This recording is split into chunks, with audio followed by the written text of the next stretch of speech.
কোদাল এবং কলসি টাকা সহ নিয়ে এসে গর্ত খোঁড়া শুরু করলো। গর্ত খুঁড়তে শেষ হলে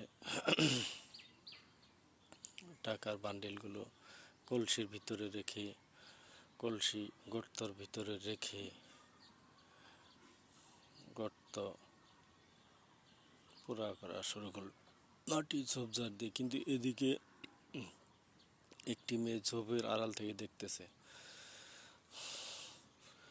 পুরা মাটি গর্ত পুরো করে দিয়ে লোকটি উপরে একটি গাছের ঢাল চিহ্ন রেখে চলে গেল।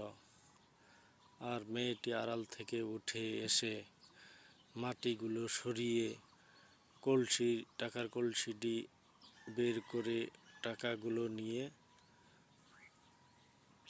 ঠিক টাকা নিয়ে কলসি রেখে ফেলে চলে গেল।